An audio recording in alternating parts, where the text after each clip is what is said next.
یا رسول اللہ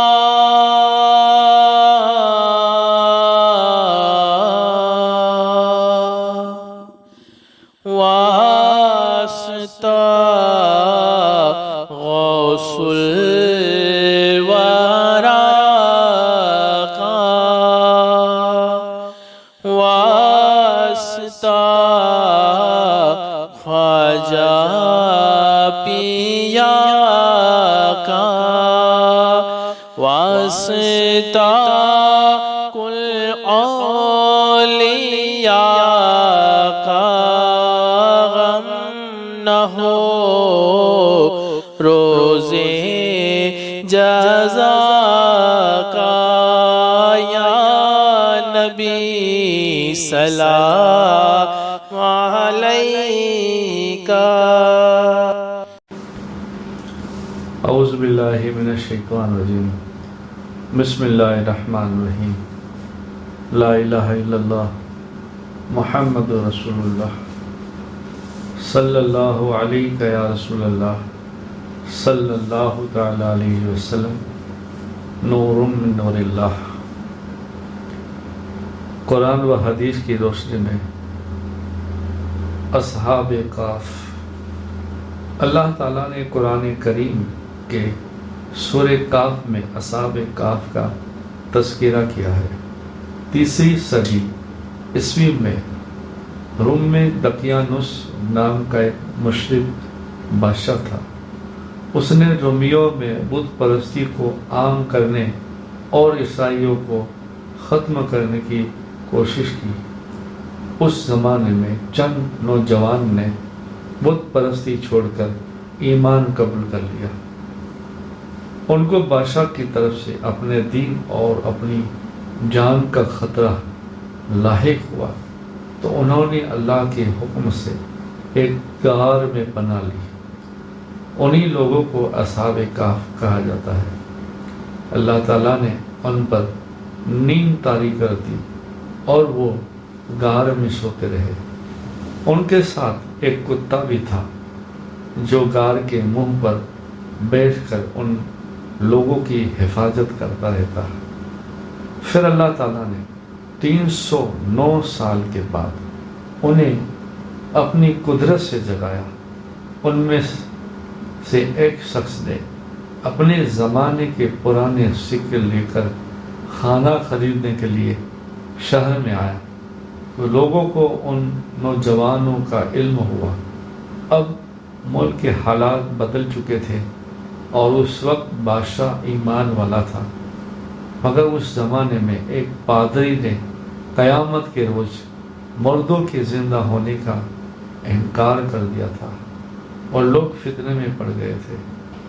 اتنے پرانے زمانے کے لوگوں کے واپس آنے پر ہر ایک کو قیامت کے دن دوبارہ زندہ ہونے کا یقین ہو گیا اور پادری کی بات جھوٹی ثابت ہو گئی۔ اللہ تعالیٰ نے آواز سننے کے لیے ہمیں 2 کان عطا فرمائے۔ ان کے ذریعے ہم مختلف قسموں کی آواز سنتے ہیں اور اس کی خوبی و کمال اور کیفیت کا پتہ لگاتے ہیں۔ بعض آواز بڑی عمدہ اور دلکش ہوتی ہے جسے سن کر دل کو بڑا سکون ملتا ہے، اور کبھی انہی کانوں سے خوفناک آواز درندوں کی آواز سن کر اپنی حفاظت کا انتظام کر لیتے ہیں۔ اگر یہ کان نہ ہوتے تو ہم آواز کی لذت و کیفیت سے محروم ہو جاتے۔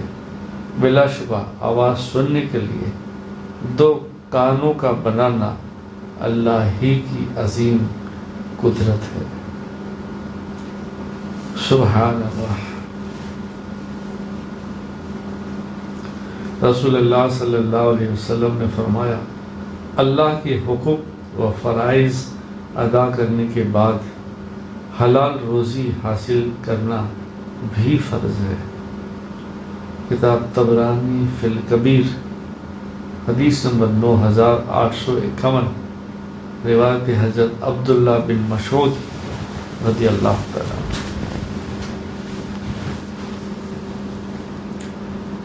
رسول اللہ صلی اللہ علیہ وسلم نے فرمایا، مریض کی مکمل عیادت یہ ہے کہ اپنا ہاتھ اس کی پیشانی یا اس کے ہاتھ پر ہاتھ رکھے اور پوچھے کیسی طبیعت ہے۔ سبحان اللہ۔ کتاب ترمذی شریف حدیث نمبر 2731، روایت حضرت ابی امامہ رضی اللہ تعالیٰ عنہ۔ ہر انداز ہمیں سکھا دیا اللہ اور اللہ کے رسول صلی اللہ علیہ وسلم۔ سبحان اللہ۔ اسی طرح اگر زندگی جئے تو اللہ رسول کی خوشی بھی ہے اور ثواب ہی ثواب ہے۔ اللہ ہمیں توفیق دے عمل کرنے کی۔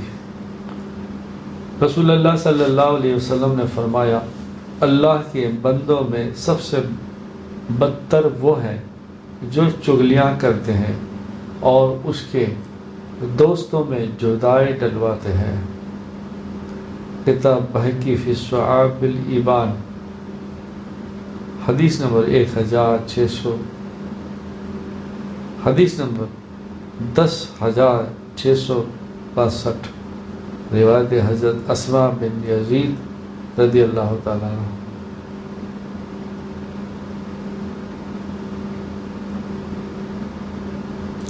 رسول اللہ صلی اللہ علیہ وسلم نے فرمایا، جو شخص اپنا رات کا وظیفہ یا اس کا کچھ حصہ ادا کیے بغیر سو گیا اور اسے فجر اور ظہر کے درمیان پڑھ لیا تو اس کے لیے لکھا جائے گا کہ اس نے یہ وظیفہ رات ہی کو پڑھا۔ سبحان اللہ۔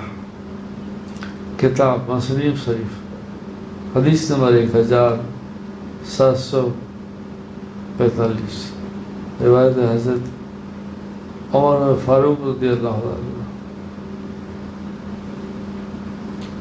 رسول اللہ صلی اللہ علیہ وسلم نے فرمایا، مجھے تم لوگوں کے بارے میں جس چیز کا سب سے زیادہ ڈر ہے وہ دنیا کا سنگار ہے جو تم پر کھول دیا جائے گا۔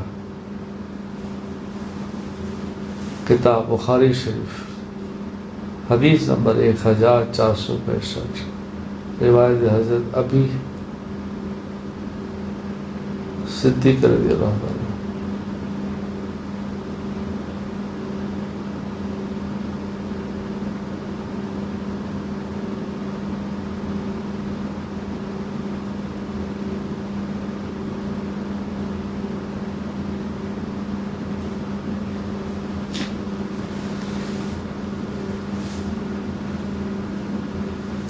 قرآن میں اللہ تعالیٰ فرماتا ہے، آج قیامت کے دن نہ تم منافقوں سے کوئی معاوضہ لیا جائے گا اور نہ کافروں سے، اور تم سب کا ٹھکانہ دوزخ ہے، یہی جگہ ہے تمہارے لائق ہے اور وہ برا ٹھکانہ ہے منافق اور کافروں کے لیے۔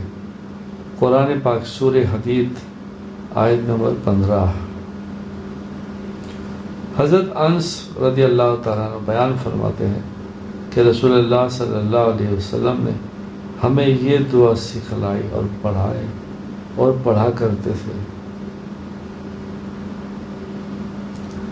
اللہم انی اعوذ بک من البر والجوع والجنود ومن شر الاسقام۔ ترجمہ، اے اللہ میں تیری پناہ میں آتا ہوں برس، ججام، پاگل پن اور تمام برائی بیماریوں سے۔ قرآن میں اللہ تعالیٰ فرماتا ہے، یتیموں کے مال ان کو دے دیا کرو اور اچھی چیز کو بری چیز میں نہ بدلو، اور ان کے مال اپنے مالوں کے ساتھ ملا کر مت کھاؤ، ایسا کرنا یقیناً بہت بڑا گناہ ہے۔ قرآن پاک سورہ نساء آیت نمبر 2۔ اللہم صلی علی سیدنا محمد وعلی آل سیدنا مولانا محمد فی کل وقت وحین۔